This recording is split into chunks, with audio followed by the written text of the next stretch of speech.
Esa voz que tronó en el monte, todavía habla. Hoy no tiembla el monte, tiembla el alma que oye, esclavo de tu palabra.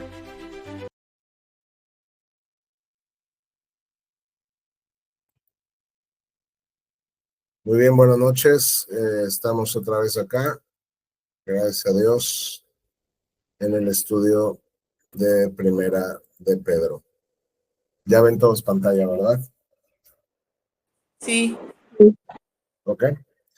Bueno, nos quedamos en Primera de Pedro. Solo denme un momento, por favor. Nos quedamos en Primera de Pedro y lo que estábamos viendo la clase pasada era el tema de la sujeción y de cómo soportar de manera piadosa las injusticias, el trato injusto, ¿se acuerdan?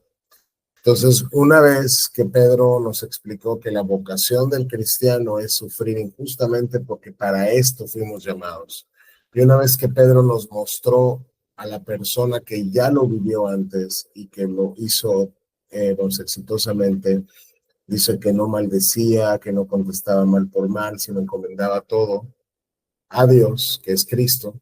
Entonces Pedro nos llama a imitarle, ¿ok?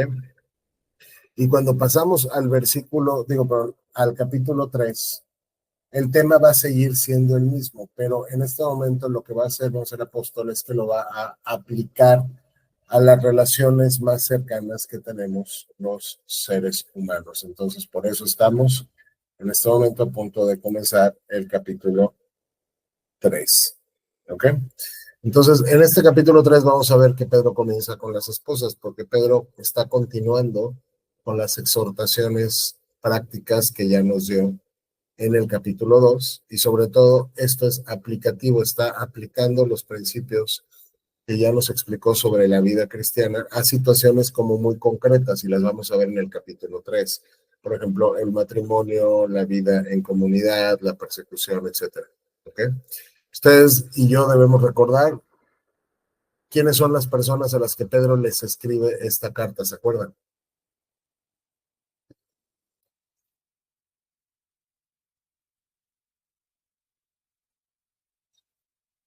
¿Sí se acuerdan? Pues dice acá que es a Capadocia, Asia, no sé. Ajá, vamos a los cristianos que están en persecución. ¿Mande? A los dispersos. Ajá, vamos a los cristianos que están en persecución y andan escapándose por todo el territorio, por eso están dispersos, ¿ok? Porque están enfrentando pruebas, están enfrentando hostilidad, están enfrentando persecución, y en ese contexto, dice Pedro, deben vivir como peregrinos, no son de esta tierra, están pasando solo por acá, debemos vivir con piedad, en santidad, con esperanza del galardón que recibiremos en la manifestación de Jesucristo, ¿ok? Entonces, lo que tenemos que considerar es que lo que viene en el capítulo 3 no es nada que oprima a las mujeres, ni las censure, ni rebaje, sino simplemente es cómo espera Dios que una esposa cristiana se comporte. Ya en el 7 Dios nos va a hablar a los esposos, ¿ok? Porque tanto esposas como esposos en la relación de matrimonio tenemos un deber delante del Señor, ¿ok? Entonces comienza Pedro diciendo a sí mismo. ¿Por qué dice a sí mismo? Porque está conectándolo con el capítulo 2, y el punto del capítulo 2 es sufre injusticias con piedad. Entonces cuando Pedro les dice a sí mismo, ¿qué es lo que Pedro está diciendo? Por amor a Cristo, hermanas casadas, por amor a Cristo, a veces van a tener que sufrir injusticias, y las tienen que sufrir con un carácter piadoso. Ustedes recuerdan que la sujeción de todos los cristianos, y ya se trató en el capítulo 2, es por consideración al Señor, por amor al Señor, por sujeción a Cristo. ¿Ok? Entonces, asimismo, dice, o sea, ustedes o vosotras, las mujeres, aquí se está refiriendo a las casadas, estad sujetas a vuestros maridos. Dios le ordena a la esposa cristiana que se sujete a su esposo, aun cuando su esposo sea incrédulo. Y vamos a ver que los incrédulos en el contexto de esta carta son los que perseguían a los cristianos. Los incrédulos en el contexto de esta carta son los que hacían pasar por tribulaciones injustas a los creyentes. Entonces, cuando Pedro dice que tu mujer cristiana te sujetes a tu marido, él está considerando que probablemente tu marido no sea cristiano. Él está considerando que probablemente tu marido no cumpla el deber de un esposo cristiano. Él está considerando, y desde luego Dios lo sabe, que probablemente vas a sufrir a manos de ese marido que no conoce al Señor. Pero la respuesta que Dios espera de sus hijas en el contexto del matrimonio es: sujétate a tus maridos a sí mismo, es decir, por consideración al Señor. O sea, el mandato es: está sujeta, sométete voluntariamente a la dirección del esposo en tu hogar. La sujeción nada tiene que ver con opresión. Cristo está sujeto al Padre. Es un tema de relación. Es un tema económico, vamos a decir, cómo se comportan los roles en la relación del matrimonio. Nada tiene que ver con importancia, en dignidad, etcétera, etcétera, en valía. Una mujer es exactamente igual de valiosa para Dios que un hombre, pero Dios le ha mandado jugar el rol de estar sujeta a la dirección de su esposo. Ahora, esta sujeción, bíblicamente, no es: no, está bien, lo voy a hacer, ¿no? Y pues así como muy enojada y pues a regañadientes. El punto acá es que es una sumisión voluntaria y piadosa. No es un servilismo ciego, sino es una sujeción que se hace con gusto. Luego por ahí hay un mantra que corre, ¿no?, en las iglesias cristianas, donde dice: no, pero es que tú tienes que ser el tipo de hombre, vamos a ver, que una mujer le dé gusto sujetarse. Estoy de acuerdo, sin embargo, no siempre es así, Dios lo entiende. Y eso no cambia la verdad de Dios, que Dios manda a sus hijas cristianas a sujetarse gozosamente a sus esposos, aunque sean esposos incrédulos. ¿Por qué? Porque la sujeción reconoce el orden de la creación. Ya Pablo nos enseñó, digamos, este tema, ya si se acuerdan, vamos en Efesios, que ya lo terminamos también. La sujeción no es un consentir el pecado del esposo incrédulo, pero sí es un mostrar a Cristo en el contexto de esta relación. Luego, aquí Pedro entiende plenamente que si tienes a una mujer cristiana con un esposo incrédulo, la situación para la esposa no es sencilla, no es fácil. ¿Por qué? Porque en el contexto del primer siglo hay muchas mujeres que se están convirtiendo con el evangelio y sus esposos permanecen paganos. No es que solo son incrédulos, es que son paganos. Mientras sus esposas ya se convirtieron al Dios verdadero, sus esposos siguen adorando ídolos y viviendo como paganos. Entonces, Dios tiene un propósito en que sus hijas se sujetan a sus maridos de manera piadosa y gozosa, aun cuando sus maridos sean incrédulos paganos. ¿Cuál es ese propósito? Está en el versículo. Para que también, o sea, cuando tú lees, vamos, Dios dice que vas a hacer esto, para esto ya te está indicando propósito.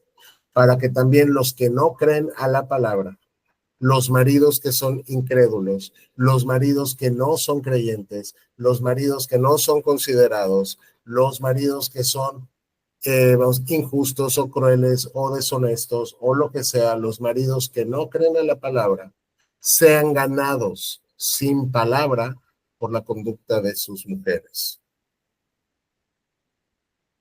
Muchas esposas, desde luego, querían que sus esposos fueran ganados para Cristo. Y probablemente les predicaron el evangelio, y eso está bien, porque nadie se convierte sin escuchar el poder de Dios para salvación. Pablo lo dice en Romanos, es el evangelio. Sin embargo, lo que Pedro está diciendo es: tu testimonio cobra mucho más poder cuando tu vida es elocuente en santidad. Es decir, tú puedes predicarle a tu esposo todo lo que tú quieras, pero si estás peleando con él cada 5 minutos, tu testimonio no va a ser atractivo para el incrédulo. Y al final, otra vez, lo que convierte es el evangelio, no es tu testimonio, pero tu testimonio, como dice Tito, adorna el evangelio. Entonces, el propósito acá de la sujeción en este contexto es glorificar a Cristo en primer lugar, y dos, para que los maridos incrédulos sean ganados sin palabra, ¿cuando qué? Cuando los maridos consideren vuestra conducta casta y con reverencia.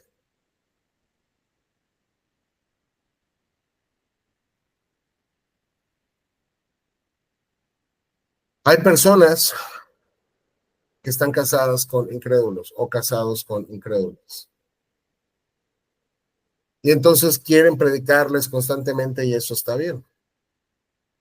Pero a los 2, 3, 4 minutos se ponen a pelear por cualquier cosa y discuten y pelean y pelean y pelean y pelean. Entonces el esposo incrédulo que no entiende el pecado, que no entiende a Cristo, que no entiende la justificación, que no entiende nada, dice, no veo una concordancia entre lo que estás diciendo y lo que estás haciendo.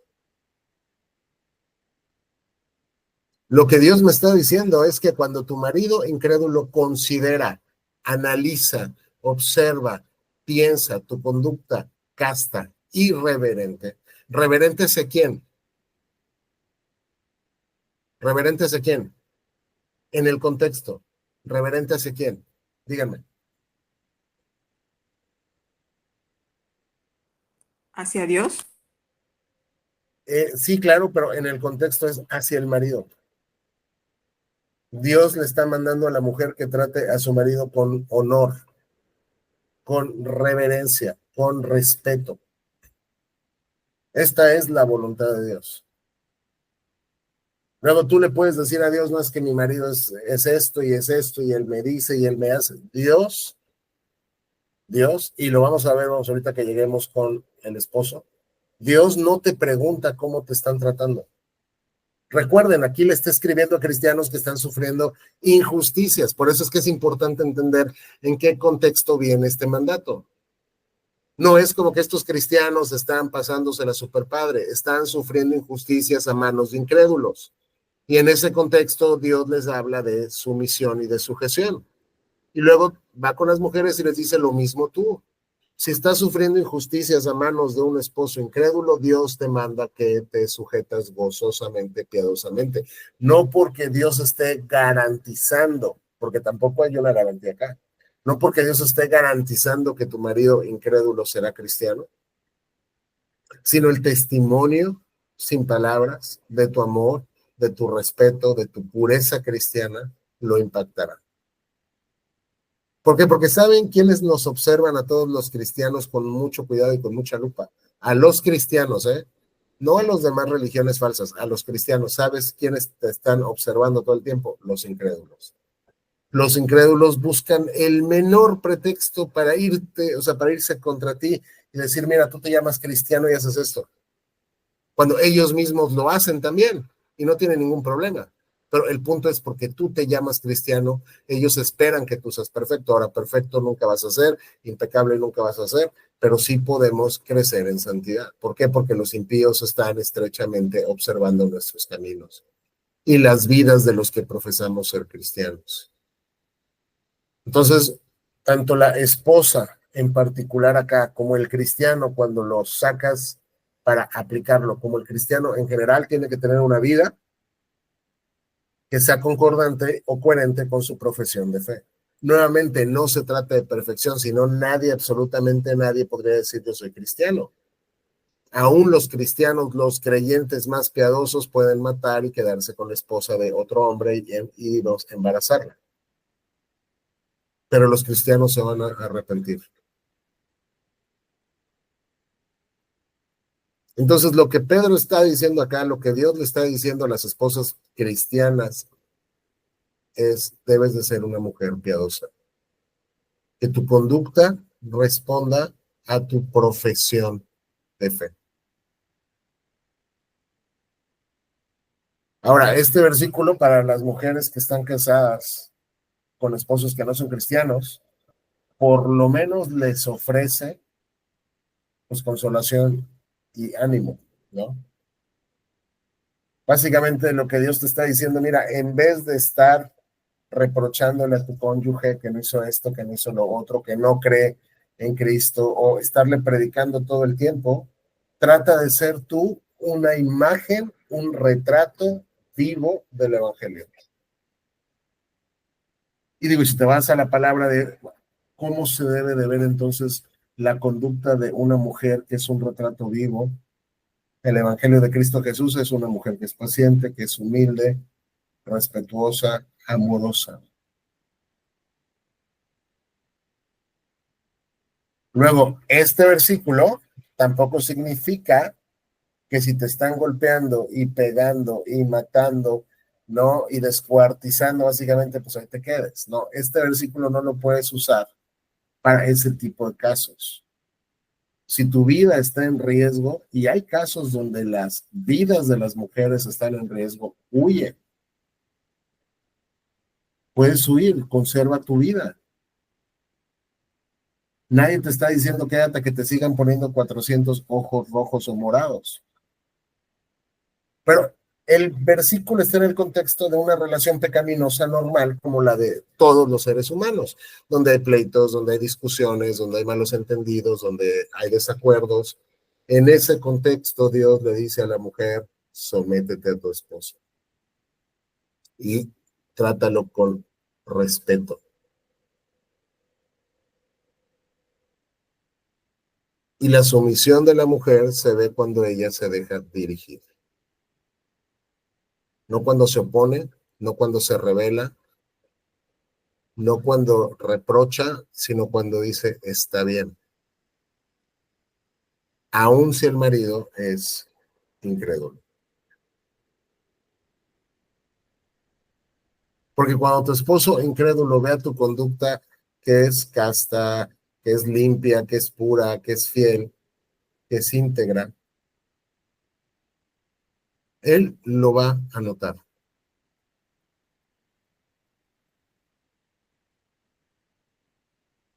Entonces, los primeros dos versículos tienen que ver con una mujer trabajando en dónde, en su interior, trabajando en embellecer ¿qué? Su alma.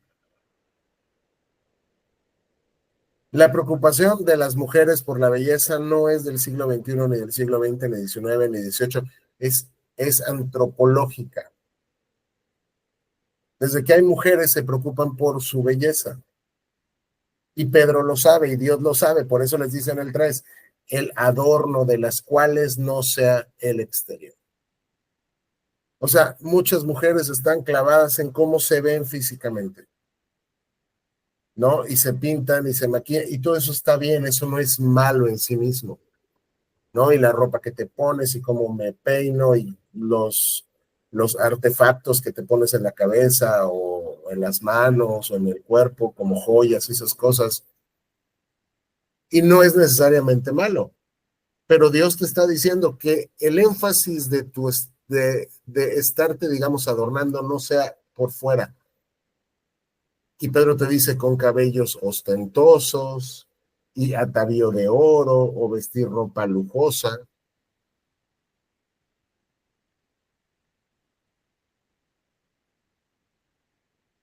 A todo mundo le encantaría, bueno, generalmente a todo mundo, bueno, diría yo quiero, bueno, pues ropa muy cara o estar así con muchas joyas de oro y que el peinado se vea bien. Y Pedro sabía que las mujeres batallaban con esto en este tiempo, en el primer siglo.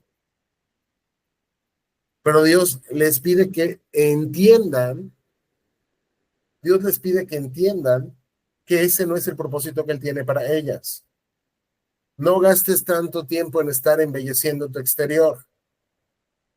¿Qué es lo que Dios quiere que hagas? Sino el interior. Gasta mucho más tiempo en embellecer tu alma, el del corazón. Hay mujeres probablemente que gastan 2 horas en maquillarse todos los días. Y Dios está contrastando tu alma con tu exterior. Las mujeres buscan su belleza externa. Dios busca la belleza interna de sus hijas.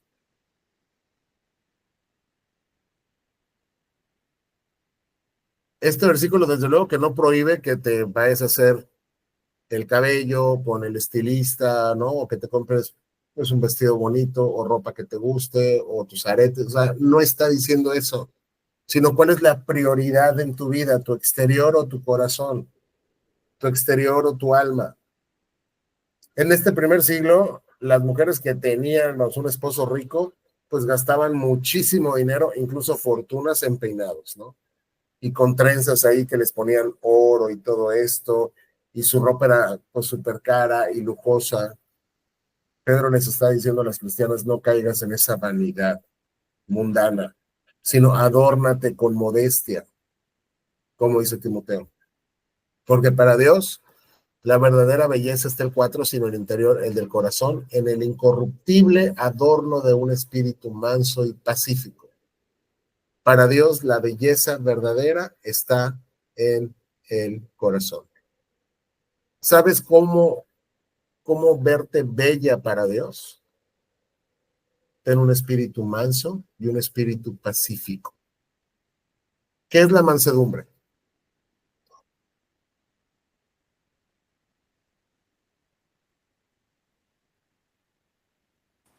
Como ser dócil.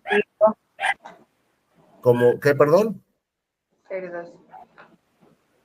Como dócil. Sí. Ajá. Una persona con mansedumbre es una persona a la que le puedes decir y decir y decir y decir cosas y la persona, mira, no pasa nada, no se enoja, no explota, no prorrumpe ahí con insultos y no pasa nada. No la puedes hacer, es muy difícil que la puedas hacer enojar.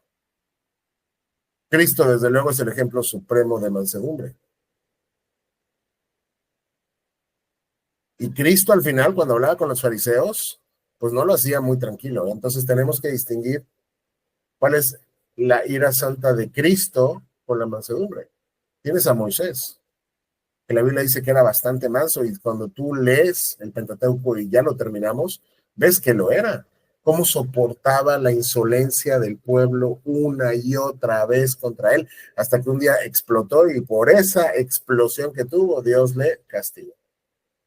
Pero Dios le dice a las mujeres, sé mansa, sé pacífica. ¿Quién es una persona pacífica? Es una persona que no está buscando pleitos. Es una persona que no quiere pleitos. Es una persona que ama la paz cristiana.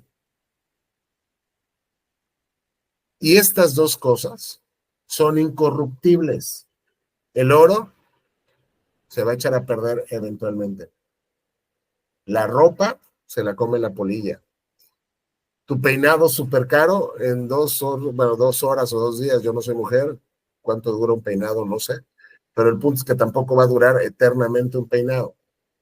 Por más que gastes en un peinado, en X tiempo ya no existe, ya se deshizo, ya se fue. Pero lo que hagas para embellecer tu corazón, eso persiste. Y nota, por favor, si no has encontrado todavía la motivación para decir, eso, yo no quiero ser así. Las mujeres que son así, las mujeres que tienen un espíritu manso y un espíritu pacífico, son de gran estima delante de Dios.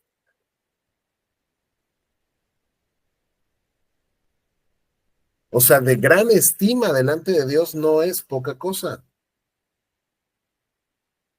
Cuando vemos que Dios considera que la mansedumbre y la tranquilidad de espíritu para Dios son consideradas joyas espirituales.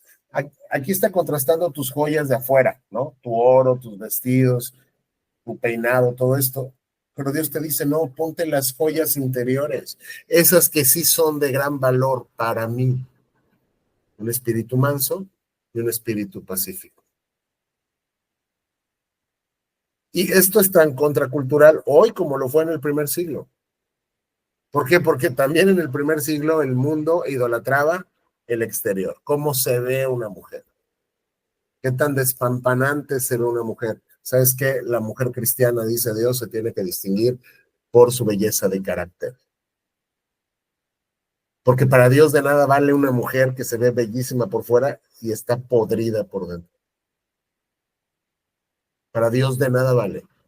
Pero para Él es de gran estima que una mujer entienda que el proceso de belleza al que se tiene que inclinar es la belleza del corazón. Esto, desde luego, es para las mujeres. pero también se puede extrapolar para todos los creyentes. ¿En qué estamos gastando más el tiempo? ¿En qué estamos gastando más el dinero? ¿En qué estamos gastando más nuestra energía y nuestro interés y nuestra prioridad y nuestra devoción? ¿En lo externo, vamos, en lo material, en lo temporal, en lo transitorio? ¿O estamos invirtiendo en embellecer nuestras almas?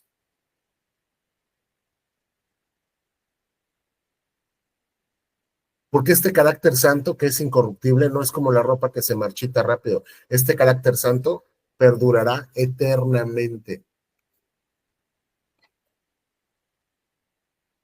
Entonces, una pregunta para muchas chicas es, ¿dónde pasas más tiempo? ¿Frente al espejo de tu cuarto o frente al espejo de la palabra?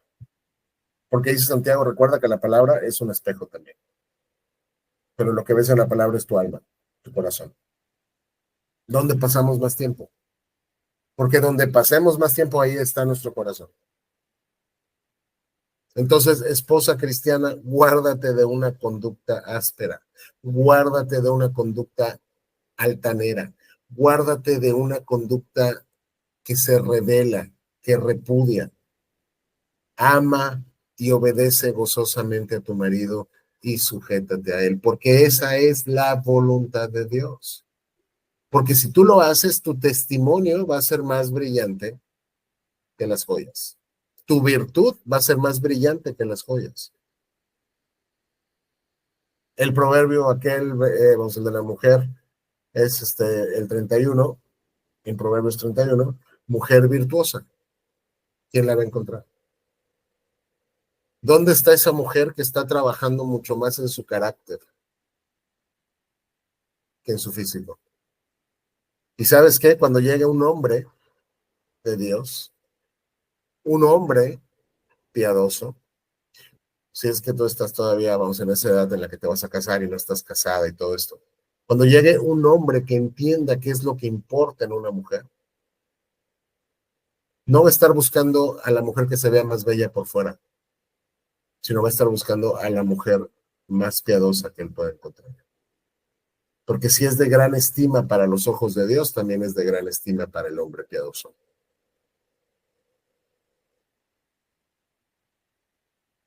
Luego, por otro lado, si tú estás todo el tiempo gastando tu vida en tu exterior, lo que vas a generar solamente es orgullo y vanidad.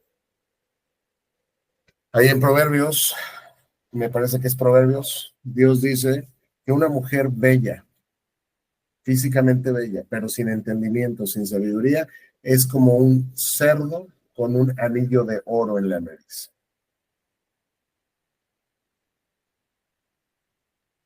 En cambio, las joyas del corazón, el espíritu manso y pacífico, Dios lo considera de gran estima. ¿Hasta acá tienen alguna pregunta? No, clarísimo. No. Llega ahí. ¿Ok? Y luego Pedro te dice, pero ¿sabes qué? No es que lo vayas a hacer tú por primera vez. 5, porque así también, esto ya lo hicieron, se ataviaban en otro tiempo, en el pasado. ¿Quiénes? Aquellas santas mujeres que esperaban en Dios. Esto no es algo del primer siglo como si fuera de hoy. Pedro dice, esto siempre ha sido así en el pueblo de Dios. Y entonces nos va a llevar incluso al primer patriarca y su esposa. Dice, ¿sabes qué? Así, de esta manera, con este espíritu manso y pacífico. ¿Sabes quién era? Sara. Estas santas mujeres que esperaban en Dios. Esto es clave. Estas mujeres que están trabajando en su corazón, que tienen un espíritu manso y pacífico, que están sometiéndose a sus maridos. ¿Sabes por qué no tienen miedo? ¿Sabes por qué no tienen miedo de someterse a un marido incrédulo, pagano, que no conoce al Señor? Porque son mujeres que esperaban en Dios. Porque son mujeres que confiaban en Dios. Son mujeres que decían, yo voy a ser tranquila, no voy a ser combativa, no voy a ser insolente, no voy a ser grosera, voy a ser mansa y humilde de corazón y voy a confiar en que Dios cuidará de mí. Y entonces estas mujeres de esa manera estaban sujetas a sus maridos.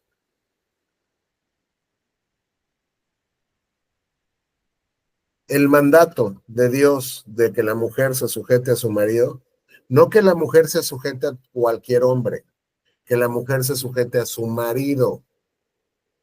Digo, vamos, a su marido, a su padre también, desde luego, cuando es pequeña, pero lo que quiero decir es, hay cristianos por ahí que entienden mal esto y creen que las mujeres tienen que someterse a cualquier hombre. Eso no funciona así. Es una relación única matrimonial en la cual la mujer debe de someterse a su esposo. Dice, esto ya pasaba con estas mujeres antes. Se sometían a sus maridos. Y nos pone un ejemplo con nombre y con apellido, como Sara obedecía a quien, al patriarca Abraham, llamándolo Señor. Culturalmente, al llamarle Señor, le estaba mostrando respeto y honra. Sara llamaba a su esposo mi Señor. Era la manera y la fórmula cultural de mostrarle reverencia. No quiere decir que hoy todas las esposas tienen que llegar con sus maridos y decirle así. ¿Por qué? Porque estamos en el siglo XXI y vivimos en México. ¿Sí?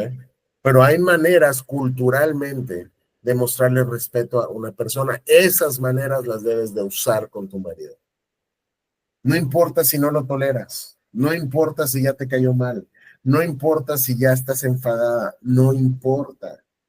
Dios no te dice, si te tratan bien, tú respeta. Dios te dice, te traten como te traten. Vean el contexto donde está este mandato.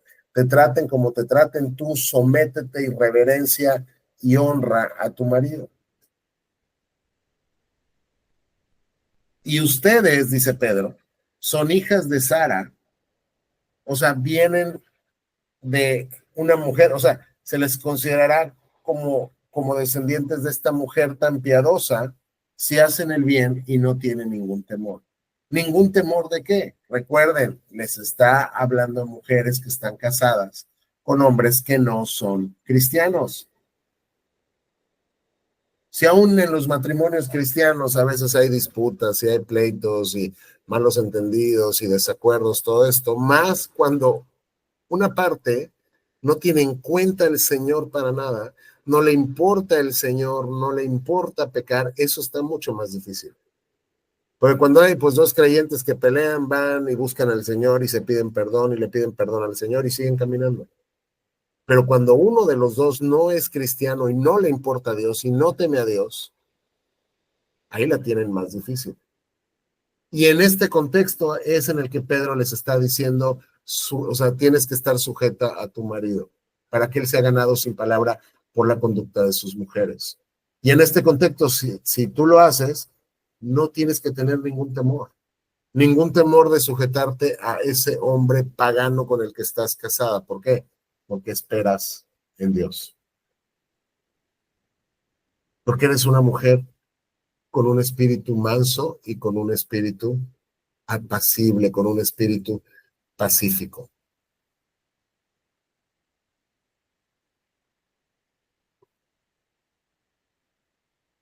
¿Hasta aquí tienen alguna pregunta? No.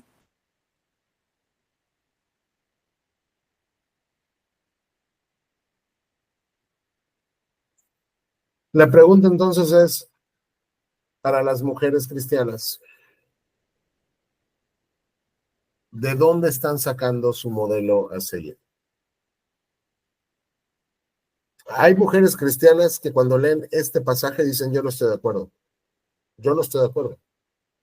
Como si de alguna manera el que yo diga que no estoy de acuerdo hace que ese pasaje ya no se aplique a mi vida y pierda poder sobre mi vida y no vaya yo a ser juzgado por eso. Recuerden lo que hemos dicho siempre, es absolutamente irrelevante si tú y yo creemos lo que la Biblia dice. Eso no cambia su verdad ni un ápice. No disminuye su poder y su implicación sobre nosotros ni un gramo.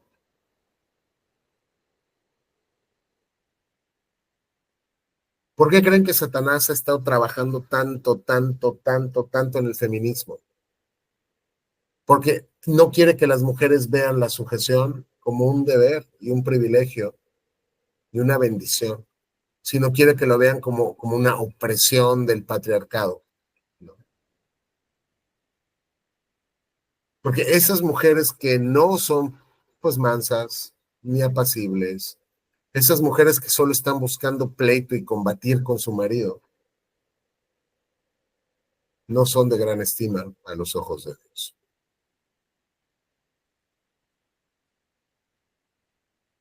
Y no tienes que estar casada para que tú entiendas esto. Puede ser una chica soltera, joven todavía, que estás buscando tal vez pues en el futuro casarte, lo que sea. Tienes que aprender cómo ser el tipo de mujer que Dios te llamó a ser. Sé como Sara, es lo que está diciendo Pedro, sé como Sara, haz el bien y no temas nada.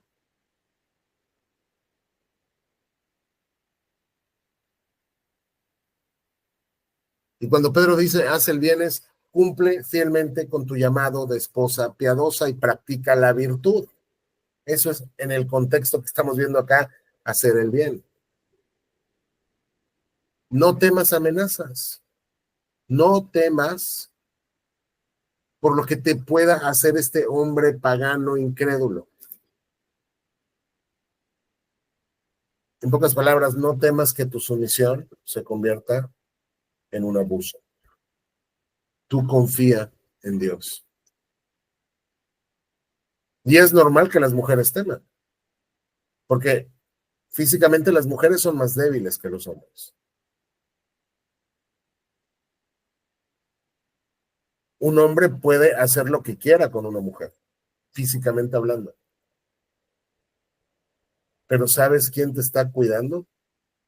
Si tú actúas de esta manera, tu padre, el que te llamó a vivir con un espíritu manso y pacífico. Mía es la venganza, dice Dios, yo daré el pago. Y no hay nadie que te lastime como mujer cristiana que no se arrepienta, del cual Dios no vaya a demandarlo de su mano. Porque tú eres hija de Dios. Entonces deja de pelear con tu esposo. Deja que Dios sea el que pelee con tu esposo si él no se arrepiente. Pero tú haz lo que Dios te llamó a hacer. Porque si no lo haces, entonces la que está en rebelión total, absoluta, eres tú. Delante de Dios. Y delante de Dios no importa que le digas, pero es que mira lo que me hace. ¿No? Eso no importa. Tú obedece a Dios y confía. Él te va a bendecir. Básicamente, Dios cuida de ti. ¿Ok? ¿Dudas hasta acá? No. No. Ok, vamos a ver el 7. ¿Nos da tiempo de una vez? Sí, nos da tiempo de una vez. Vamos a ver el 7 para cerrar como con esta sección, porque vamos, aquí se cierra el matrimonio y luego nos va a hablar a todos de manera corporativa como vida en comunidad. Igualmente vosotros, maridos, aquí les está hablando a los esposos cristianos. Esto no es para los esposos impíos. Claro, desde luego que están bajo el deber, pero no lo pueden cumplir porque no aman a Dios y no temen a Dios. Dios le está hablando a los esposos cristianos, que probablemente también tienen mujeres que no son muy piadosas. Dice, habitad con ellas con entendimiento. ¿A qué se refiere Pedro al decir, entiende a tu esposa? O como dice en la 60, vive sabiamente con tu esposa. Esto es, vive con conocimiento, vive con consideración, vive con comprensión en el trato diario. ¿Ok? Básicamente no seas áspero con tu esposa. Un momento, por favor.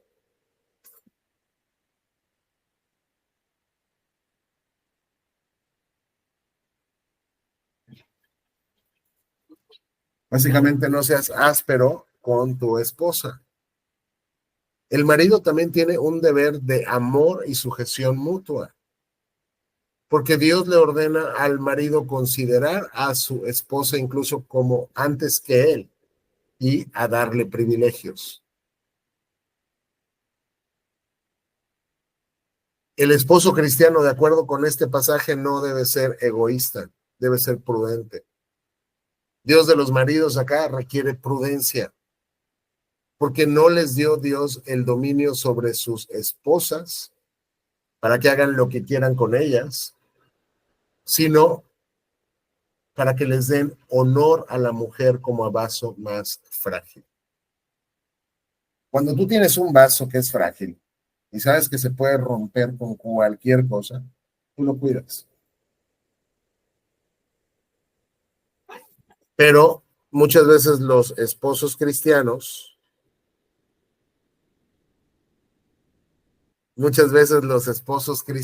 tratamos a las mujeres de manera ruda, de manera áspera, no considerando que aún emocionalmente su constitución es diferente a la de nosotros. Entonces, o sea, lo que Dios nos dice acá es no seas torpe.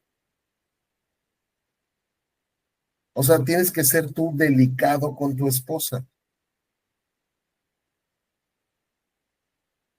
Debes tener cuidado de no lastimarla innecesariamente.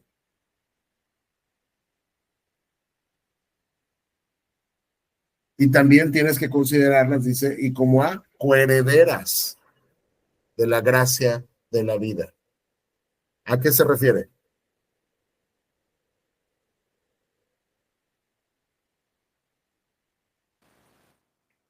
Disculpe, no escuché muy bien la pregunta.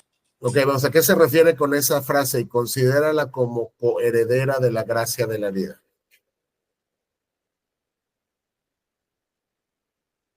Que no la consideres inferior a ti porque ella está a tu nivel. Exactamente, esta frase eleva la dignidad de la mujer de una manera increíble en el primer siglo. Dios está diciendo, tú, hombre y mujer, son igualmente herederos de la salvación en Cristo. Gálatas nos dice que ya no hay hombre ni mujer, porque todos somos uno en Cristo Jesús en el contexto de la salvación. Entonces, tu esposa no es espiritualmente inferior a ti. Participa de la misma gracia que tú participas, que nos da vida espiritual en Cristo. Y tenemos el mismo destino glorioso. Así que nosotros debemos honrar a nuestras esposas por este motivo. Cuando tú y yo, como varones, llegamos con nuestras esposas y las despreciamos y menospreciamos, estamos menospreciando la obra de Dios y a una hija de Dios. Incluso si tu esposa es inconversa. Porque la salvación está ofrecida también a las mujeres, no solamente a los hombres. Y entonces, desde la perspectiva bíblica y reformada, el matrimonio no elimina la individualidad de los cónyuges. ¿Por qué? Porque cada uno responde a Dios personalmente por lo que hace o no hace. Y los dos estamos obligados a crecer juntos en la gracia de Dios. Pero en el contexto del pacto de gracia, el esposo, como cabeza de su familia, como cabeza de su esposa, de sus hijos, debe guiar a su familia hacia Cristo. Pero su esposa no es como subordinada, como si fuera, pues un hijo más, sino ella es copartícipe junto con el esposo de lo que se hace en la familia. Y luego nos dice Pedro, ¿para qué? Y noten que Pedro lo dice a los hombres, no a las mujeres, para que vuestras oraciones no sean impedidas. Hay debate sobre qué significa esta pequeña frase y hay debate dentro del mundo incluso reformado. Es decir, Significa que Dios no te va a prestar atención si no estás tratando bien a tu esposa. Esa es una postura. O significa que básicamente, como piensan otros muchos teólogos, cuando tú oprimes a tu esposa, cuando tratas mal a tu esposa, no hay comunión conyugal. O sea, no hay comunión entre los cónyuges. Y eso afecta la comunión con Dios de la familia. En otras palabras, si en tu matrimonio hay paz y hay unidad, eso potencia la vida de oración de la familia. Pero si hay discordia y hay pleitos y todo esto, eso obstaculiza la vida espiritual de la familia. Y si no mal recuerdo, el que era de esta interpretación era Calvino.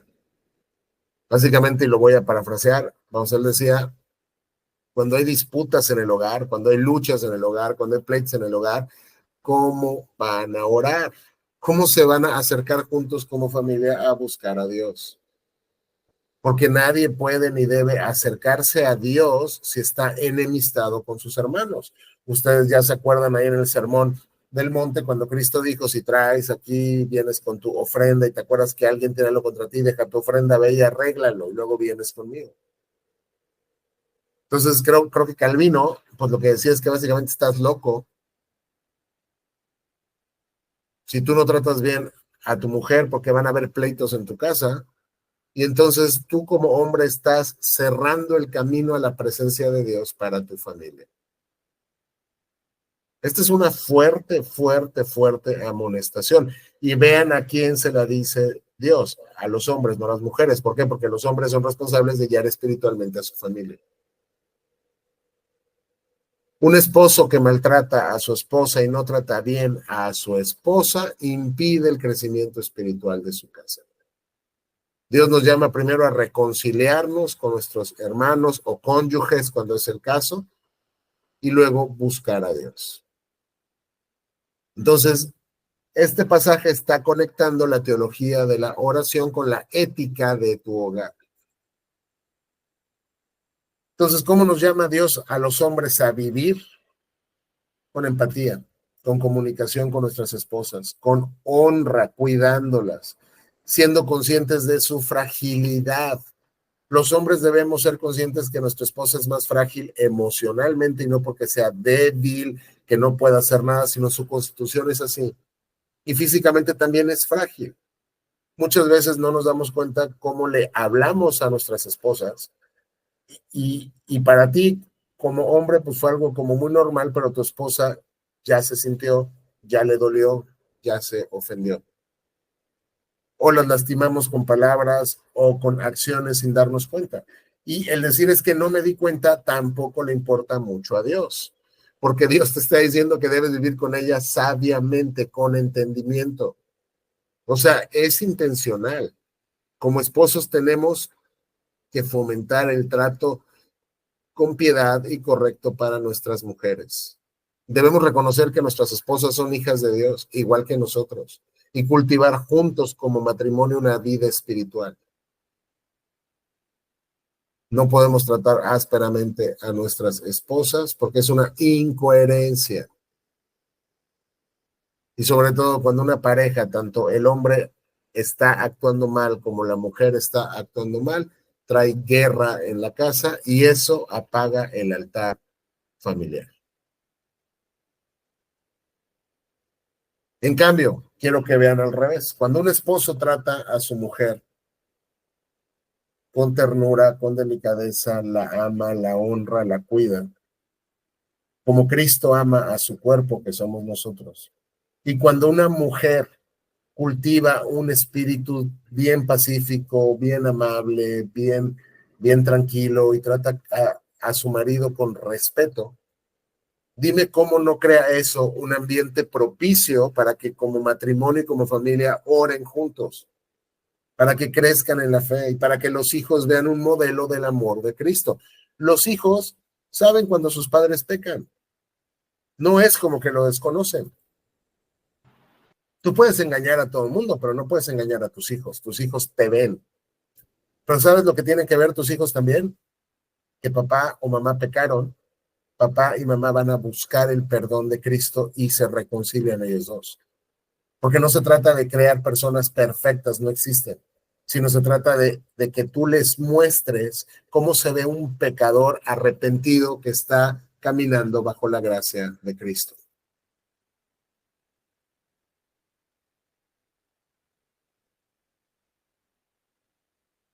Entonces, con este versículo 7 vamos a cerrar como que esta sección que tiene que ver con la casa, con lo doméstico. Ya Pedro aquí dio instrucciones contraculturales, porque las dos son contraculturales.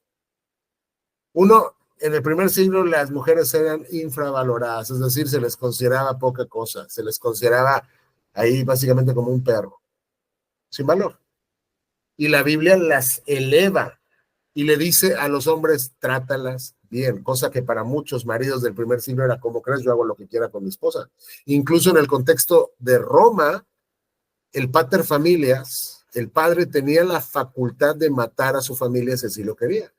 Él podía matar a sus hijos, judicialmente, ilegalmente, podía matar a su mujer.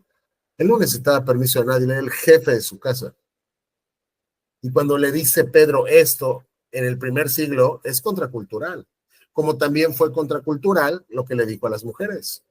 Hey, deja de estarte pasando tanto tiempo al espejo. Cuida tu alma. Embellece tu corazón. Porque una mujer que no es pacífica es una mujer que destruye su casa. Una mujer que pelea es una mujer que tampoco, que no cumple con lo que Dios le está mandando hacer. Entonces, cuando tú ves este pasaje en el contexto del libro y te das cuenta que está hablando de sujeción, hay una sujeción mutua en el matrimonio.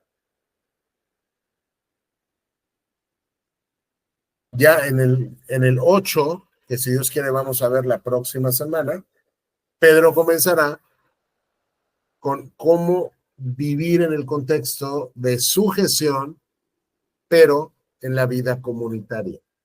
Ya no nada más como circunscrito a la casa, a la familia, al matrimonio, sino a la comunidad en general. ¿Ok?